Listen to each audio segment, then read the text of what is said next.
Purposely. Your life, God's purpose. Listen at onpurposely.com. There's so much dysfunction, there's so much heartbreak, there's so much depression. People have not discovered their one thing, which really is their primal reason for being. You know, Rick Warren called it, the purpose-driven life. You have to find your purpose and then pursue it with a passion. Welcome our guest, Brian Bird, to the Passion Meets Purpose podcast. You may not be familiar with his name, but my guess is that you're familiar with his work. Brian has a mission as a writer and producer and a media professional to create high-caliber, life-affirming, redemptive, true stories with uplifting entertainment projects, which is why I love everything that he does. He's got a co-founder and a partner, Michael Landon Jr. of Believe Pictures. You may have seen some of his projects like The Heart of Man and The Case for Christ and Captive, or perhaps the Hallmark Channel original series, When Calls the Heart. And it's 11th season now, Brian? Yes, and thank you for that nice introduction. We just wrapped filming of season 11 last month or last week. Last week, okay. Yes, so it's coming in 2024. One of my favorite questions to ask a guest when we first begin is take me back to toddler Brian or grade school Brian and tell me where a lot of the giftings that you're already operating in today. When did that spark first show up in your life? Well, thanks for that question, Sarah, and I'm honored to be with you today and all your listeners. I was just an average kid growing up, not really good at anything, just sort of average at everything, except for one thing. And I didn't... my parents loved me, right? I'm the oldest kid of three boys, and my parents loved me, but I'm not sure they knew what I was good at, right? Because we're proud of our kids for everything they do, right? The bar is pretty low when you get praised for taking a little duty, your first little duty. That's a very low bar, and so the bar for praise is pretty low, right, with parents, but when you have other adult champions in your life who can speak into your life, that makes a big difference. And I'm a big believer in adult champions. And so I always had a slightly better facility for writing. Everything else was hard.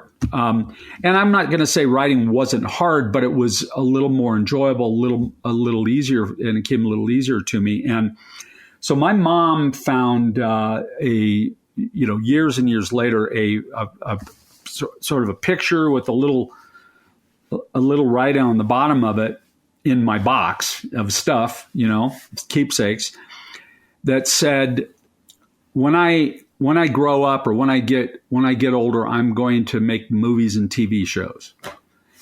Now, to be honest, I did not remember that.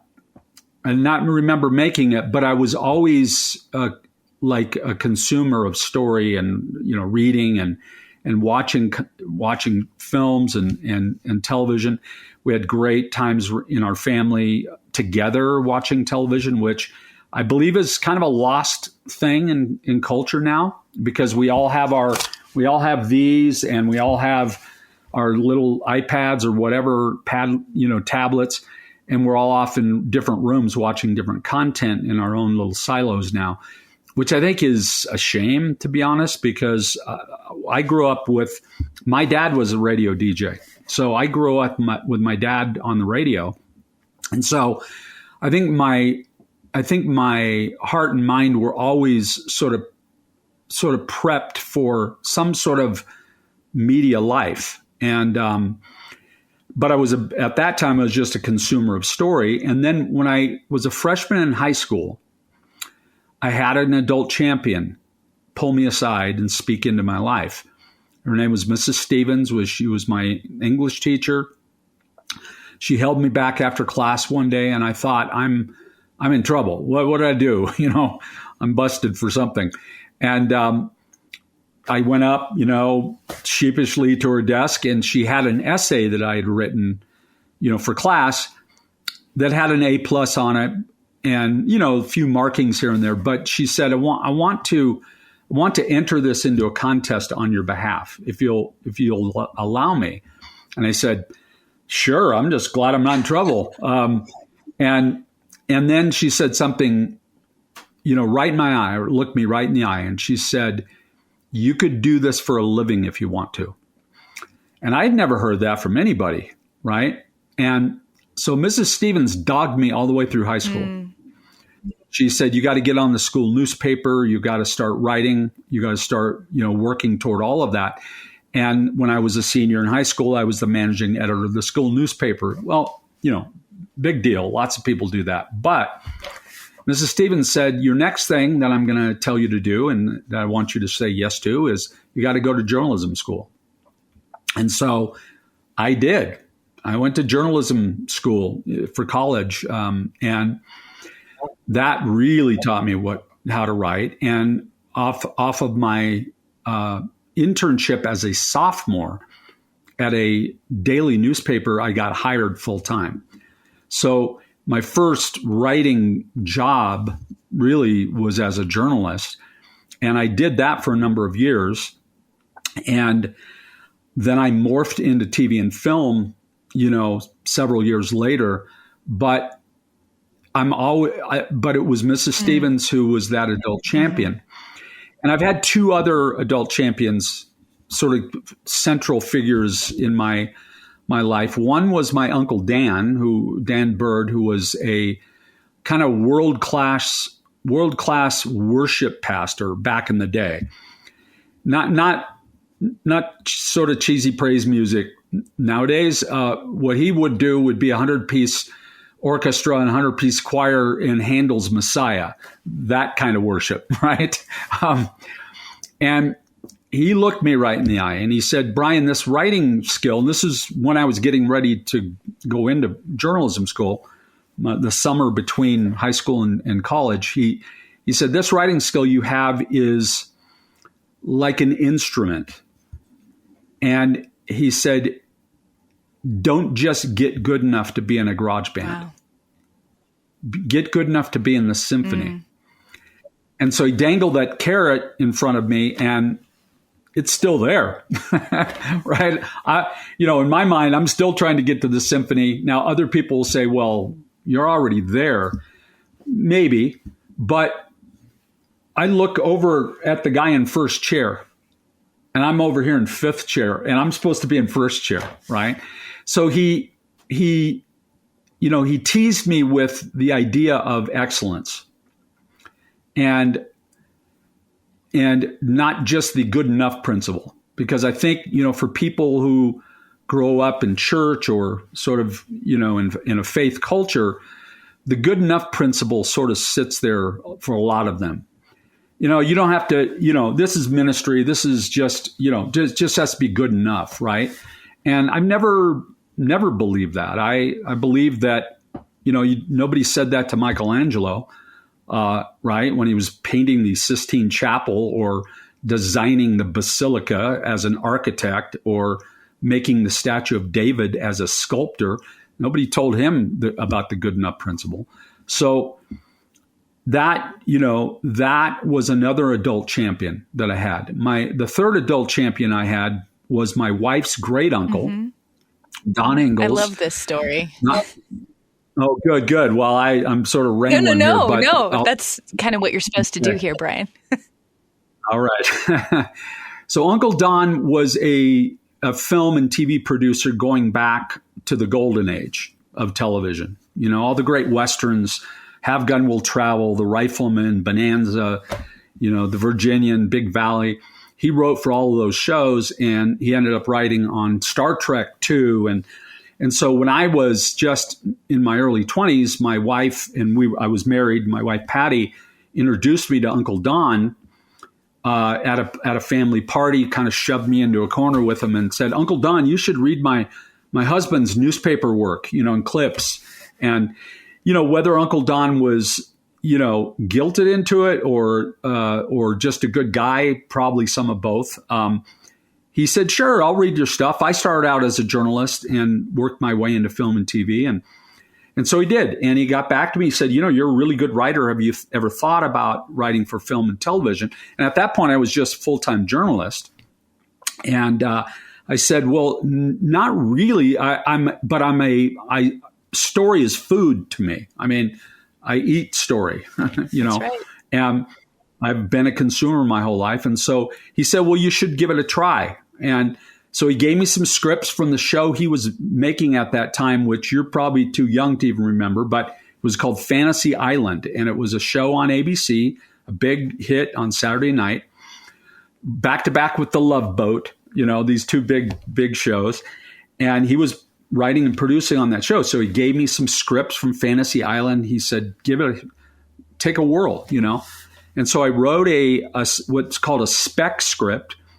I sort of watched the show, got it in my head, read those scripts. He gave me a couple books to read on script writing.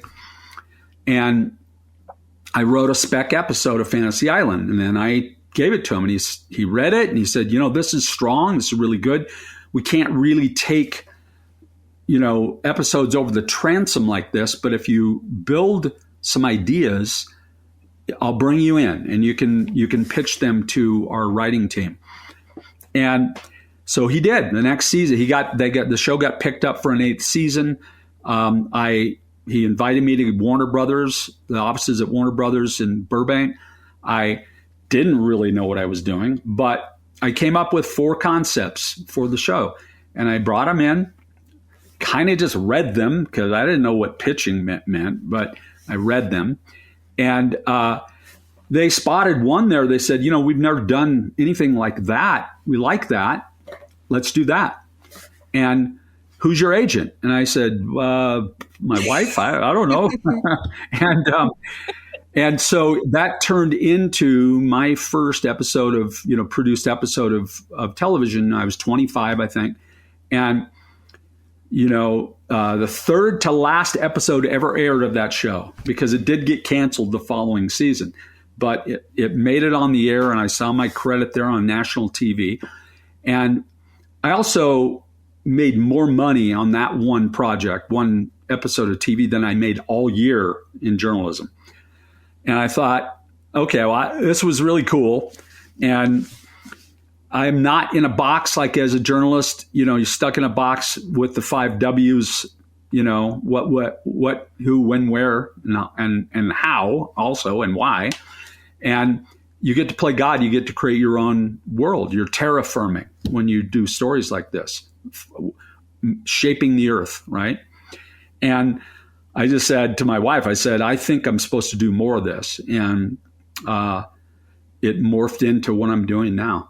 So long answer to your question, but Adult Champions and finding the one thing that I was good at were part of the calculus of, shaping my purpose, my role in the world. Your wife's great uncle also said a couple things to you.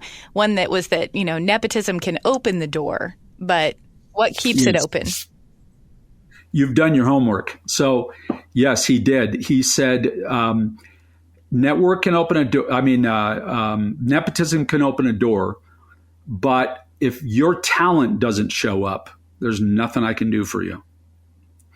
And then he also said a second thing. He said, I'm opening the door for you because someone did this for me. You got to pay it forward. You got to promise me you'll do this for somebody. And my whole career, I've been trying to do that. There's at least a half dozen to a dozen people with working careers, who I mentored along the way. And it's part of my mission. Now it's not just, okay, well, I did what, I fulfilled Uncle Don's, request. It's just leaving the door open is what I do. It's just part of how I think God has shaped me to mentor others, to clone my values in other people, younger people. Light matches under people's butts, to get them doing what they're supposed to do. How do you spot it? You meet so many people. How do you spot the one like that one right there? I'm gonna invest my time. What do you look for? Well, it depends on what the profession is, or what the craft is. For writers, it's always going to show up on the page to me. I'm always going to see it. And I read a lot of scripts, and because it's a lot of people, believe they're supposed to do this. And, I used to believe, okay, well, anybody can learn this. I don't necessarily believe that anymore. I do believe that we have certain giftings, all of us. And that's another epiphany that I've had about how God gifts us. But I can usually spot it on the page. It may not be like, a perfect sample that I would say, oh, this is like professional level. This could work. We could make this. But I'll usually spot something a little deeper. People that are about something. Writers that are about something bigger than themselves, who are not just there to try to hear themselves talk or, write to have other people, love their writing. It's not necessarily about that, because that can be learned, but a sense of mission about the work, a sense of calling in the work, it's about something. It's about something important. It's about something deeper and bigger and grander that the world needs. And when I spot that, I know, right? I've come to believe that everybody, it's been my experience personally that I had 3 seminal adult champions. So I just use the rule of 3. The rule of 3 is the Trinity. It's 3 jokes in a sitcom. You always want to have callbacks to your jokes. The rule of 3, Woody Allen coined, actually. So the rule of 3, it's not scientific, but I believe that every young person or every new voice, no matter what their craft, what their gifting, they need 3 wounded warriors like me. Somebody like me who's been to the war. We're all scarred up. We've come back missing limbs, from our experiences. Veteran people that have been in the trenches of their craft. I think each of us needs 3 of those people to confirm our gifting, right? Because if it's just purely subjective, like we believe it, we can be deluded too, right? I do see a lot of delusional people, right? It's cool to do what you want to do, right? It's really cool. Oh, I want to do this or that. I want to paint. I want to write. I want to direct films, whatever it is. You can get caught up in delusion too. But when you have 3 wounded warriors who can speak into you, like I had, and confirm your gift for you, right? Say you could do this for a living if you want to. I believe we all need that. And I believe every person needs to find those 3 adult champions to confirm what they're supposed to do. So that's what Don Ingalls did for me. Uncle Dan Bird did for me.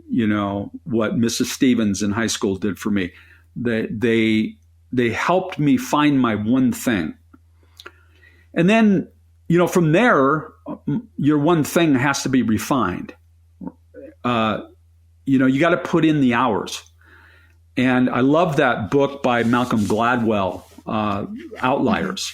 If you have read that, basically there are people, geniuses all over the place in their own way. Like everybody's got a spark of genius. Everybody's made in the image of the creator of all things. So we each have a tiny spark of that DNA in us. Now, maybe it's different for everybody, for each of us.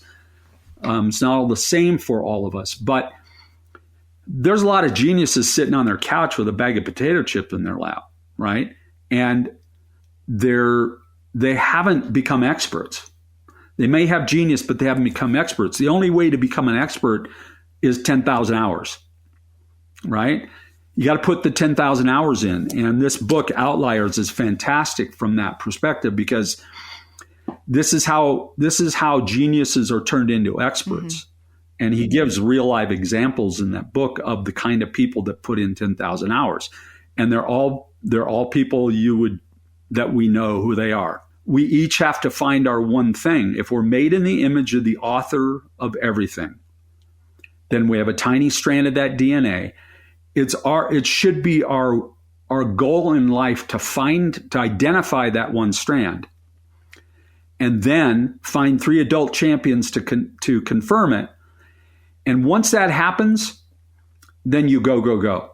If you don't, if you're on a couch with a bag of chips watching Jeopardy and you don't go, then you are sinning.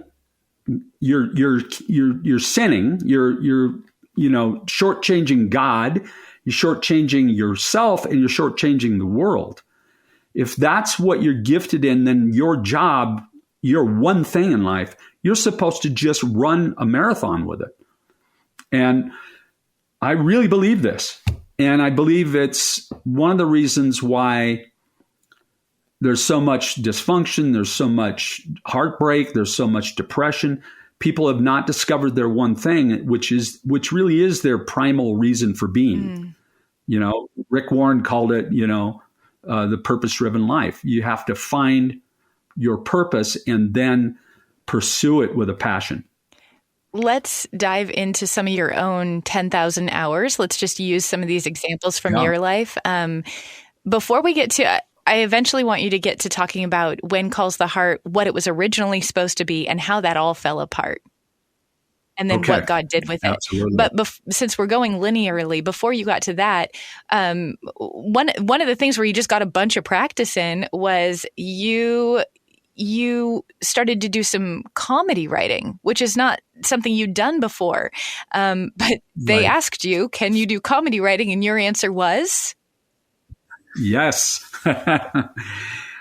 absolutely. So it's a hard business to be in radio. Anything in the media is very competitive and very hard to break into. It always has been.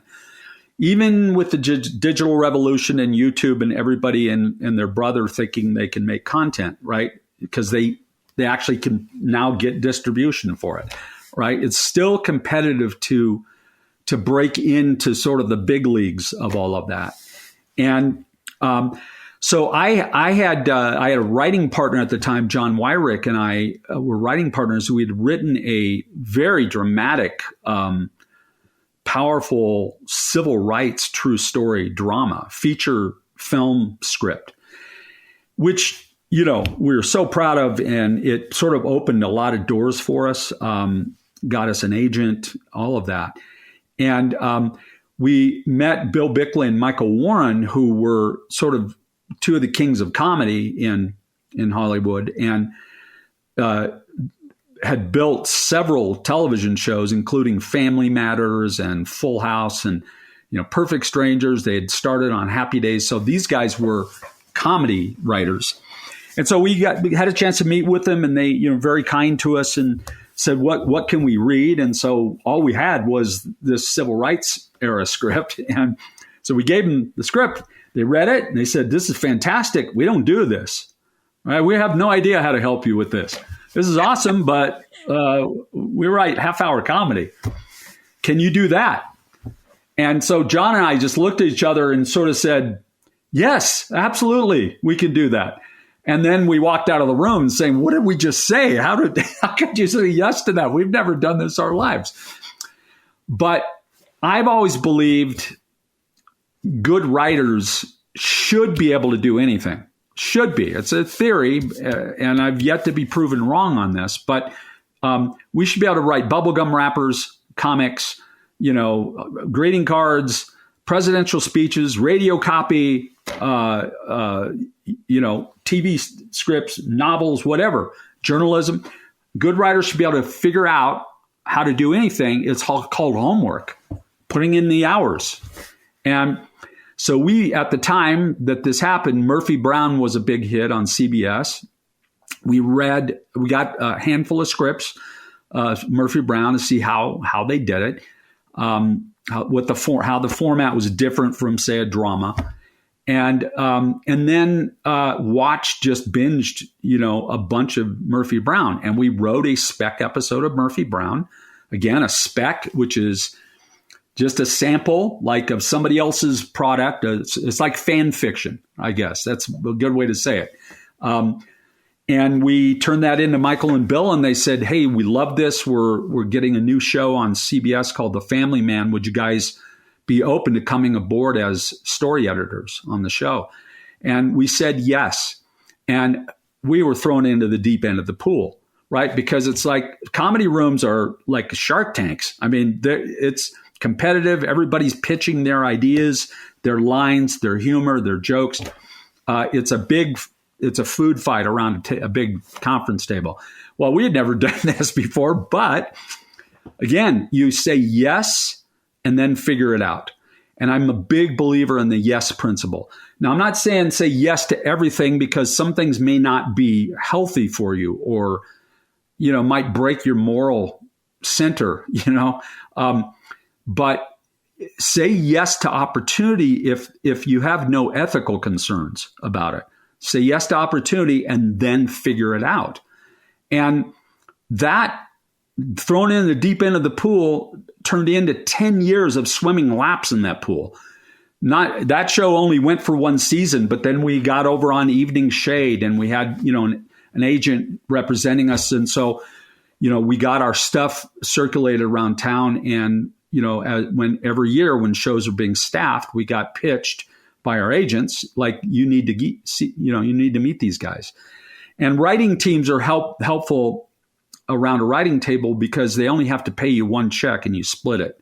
So you get two brains for the price of one. And so usually every television show I've ever been on has had writing teams associated with it, because it's just a way to pay people less. But anyway, that led to, years on Step by Step, and writing a comedy movie that got produced with Whoopi Goldberg playing the new Santa. And so, I learned how to write comedy. I was more of a drama guy, but I learned how to write comedy, which proved my point that it's just really about the homework. And the 10,000 hours came with a paycheck.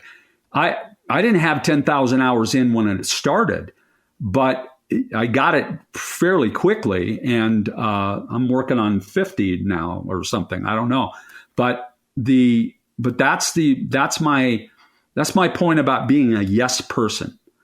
There's too many ways to say no, but, right? Because of our fear, of our lack of confidence.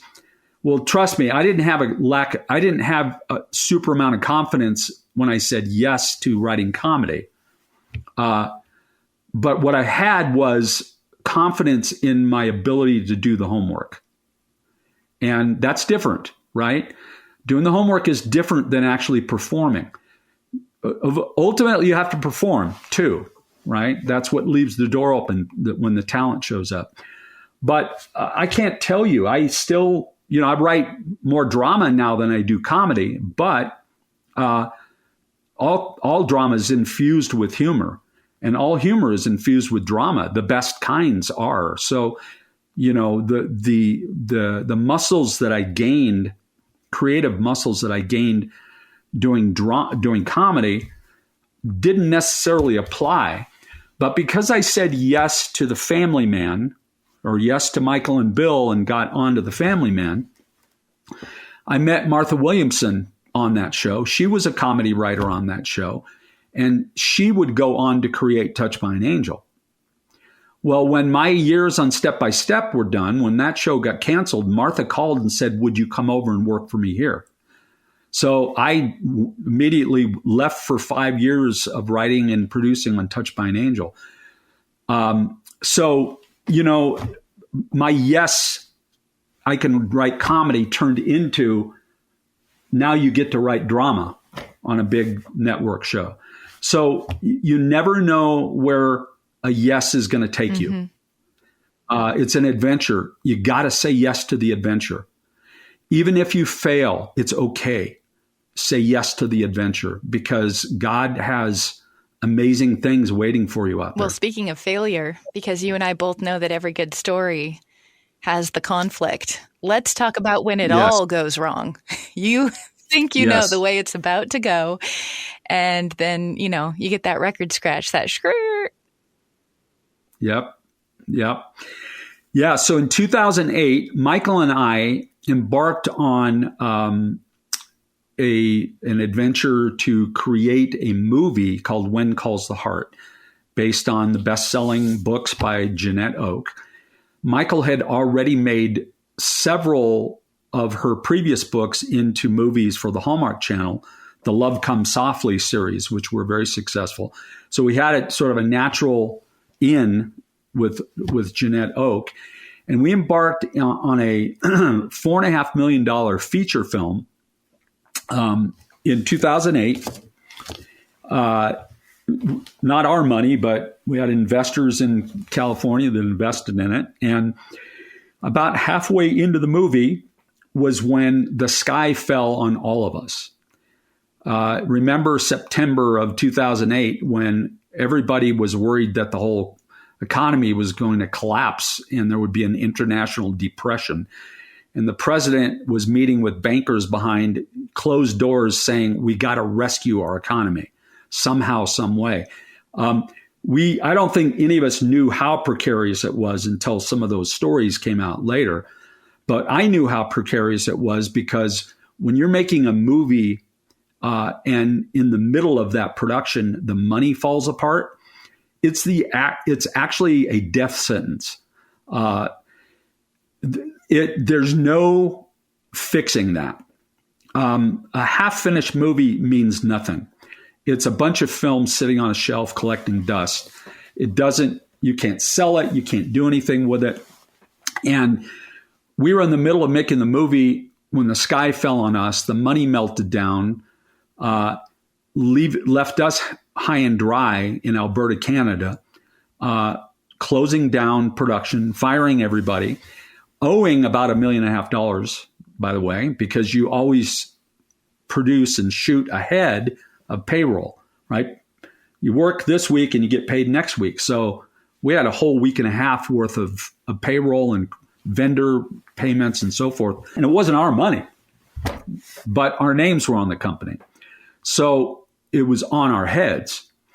And so we came home with a half-finished movie worth nothing, left on the table probably 6 to 9 months of life, of living, right? Because we're the last ones that are going to be paid when, you have to shut down a production. So we never saw our producer monies on that movie. And that's not something too many people can do. Like, just, you don't, some of you've been working on for a year and you don't get paid for it, essentially. And now you have to figure out how to cover your life, right? So it was a dark time for us.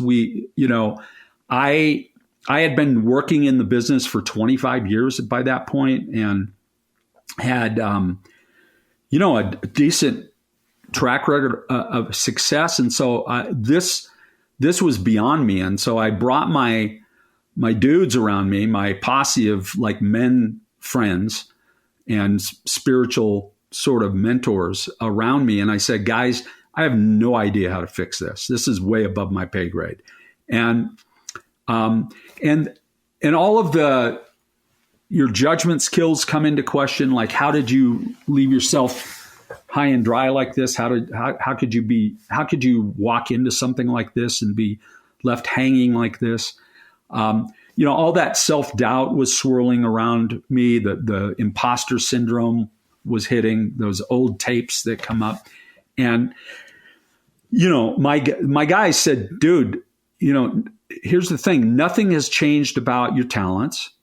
You still have the same talents. Your family and friends, they have no different opinion about you. There's just you have doubt and deceit swirling around you right now. And so take 30 days, get some perspective, go into the Bible and read all the promises of God, because none of those things have changed either. You got to hang on to what's true when you're in the middle of this. And so I did. And somehow, some way we made it through. And, my pastor at the time was Rick Warren from Saddleback Church, the Purpose Driven Life guy. And he said to me, He called me. He heard through the grapevine what happened to me. He heard you got hosed. Give me the 5-minute version. So I told him what happened. And he said, well, Brian, what made you think it was going to be easy? And I thought, wow, that's kind of harsh bedside manner for a doctor to have. And I said, well, it's never been easy, Rick. I just didn't think it was going to be this hard. And he said, well, look, what you and Michael are trying to do with this kind of content, nobody is asking for, but they desperately need it. So you're swimming upstream no matter what.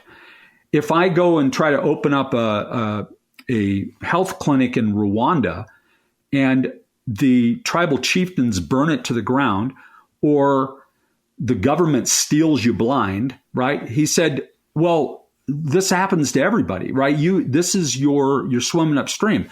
So he was basically saying, this is your cross to bear. Pick it up. No pity parties here.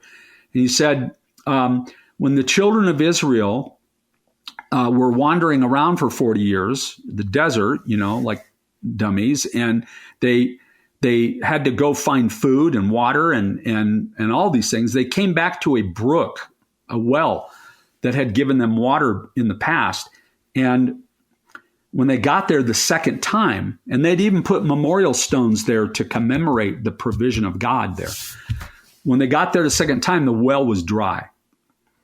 And he said, what did they do? Did they sit on the ground and have a little pity party and whine and, be snowflakes? Or what did they do? Did they pick up and go somewhere else and find a new brook? So he said, you got to go find a new brook. This well is dry, so go find a new brook. Well, 3 years later, we figured out a way to survive, but, when everybody else was not spending money on anything, we had this half-finished movie 3 years later in the parking lot at the Hallmark Channel, where we did get some action on some other projects and made a couple of movies for them. So it kind of strung us out on the drug a little more. We met a guy, a producer named Brad Kervoy, who we had never met before, and he heard our story, heard our sob story. And he goes, why didn't you guys find me earlier? I eat these kind of albatross projects for lunch. He said, I love salvage operations. So we cut together the first, basically the middle of the movie. We didn't have the beginning or the end shot. We had the middle of the movie. We cut it together, beautiful footage. We brought it in with Brad to the Hallmark Channel, showed it to them, and they said, we love this. This is great. Can you finish it for $1 million? And we just saluted and said, how high? Sure. Yes, sir. And we had to go to Romania to do it and match production in Romania because the costs of production are more economical there. And we finished the movie and we brought it to Hallmark and they loved it. They focus grouped it. They tested it and it aired. They aired it in January of 2014. And it did good numbers for them, really good numbers for them. And they said to us, hey, we're thinking about getting into TV, to TV series work. Would you guys be open to doing 6 episodes of this? And again, we just saluted and said, how high? A decade later, we have 11 seasons shot. And there's more to come, trust me. But for me, the point of humility and grace that has an intersection for me is, had we finished the movie in 2008, it would have been a movie. There was no talk of series, none of that. There's a worldwide fan movement that has come for When Calls the Heart, and they call themselves the Hardys. There would be no Hardys. There would be no 120 episodes of a television show, right? Mm-hmm. It would have been a one-off. And what that says to me is God knew, right? He had a better plan. Because it's not because we're geniuses that the success of this show has taken off like this, it's because we were faithful and we didn't give up. That's the big lesson. We got through our wilderness experience in the promised land we never knew was there in the beginning of a television series based on this busted movie that had to be patched together, over several years. And I have the best testimony of a production problem of anybody I've ever talked to. Nobody beats this story. I've never heard anybody beat this. That to go from that to this, and not because of us. We were faithful. We said yes. We said yes. We saluted and said yes. But we did the hard work, but it wasn't, we didn't provide our own miracle. Yep. Right? And when the Israelites got to the Jordan River and were about to cross over, they had a callback experience to the parting of the Red Sea 40 years earlier. The Jordan River was at flood stage. The promised land was on the other side. They had to get to the other side to get to their promised land, which is now modern day Israel, right? So what do they have to do? Right? The river's at flood stage. Well, the last time it just parted and they got to walk through it, right? And escape the Egyptians. This time it wasn't doing anything. It didn't part on its own. They had to get in first. And that's what God calls for people of purpose. You got to put your foot in the water first. That's called obedience. That's called faithfulness. We do faithful. We do obedience. God does amazing. That's how it works. And that's what happened to us. That's what happened to us. It's not because we're amazing people. It's because we worked hard. We put in our hours. We said yes. We waded through the desert time when it all seemed lost, but we kept walking forward. And that applies to every one of us. Stories like this are not about people making movie and TV. These spiritual principles apply to all of us, no matter what our context, no matter what our one piece of DNA is, right? So I love telling that story. I don't tell it all the time, but I love telling it because I do it with all humility. I pinch myself every time we get picked up for another season of this show. I just pinch myself because people have loved it and they want to live there. I mean, the Hardys love the show so much they want to go live there. And that wasn't what we had in mind. I mean, we didn't know that was coming. We were just trying to do a good show. And it's been hard. It's been hard even with the success. It's been hard to keep it going. We've been through many challenges with it. So God doesn't promise easy, but when you put your toe in the water, he promises that he will be there for you and he will take care of you. And, that's that story. And I want to bless people with it whenever I can, because I think it applies to all of us. Brian, what a gift. Thank you so much for making redemptive art, for sharing your faith through the way that you storytell, for, as you mentioned earlier, it's content that people weren't necessarily asking for, but they desperately needed. And so I'm just very, very thankful that this is the space that you occupy and you do it very well. Thank you. Thank you so much. My privilege and honor.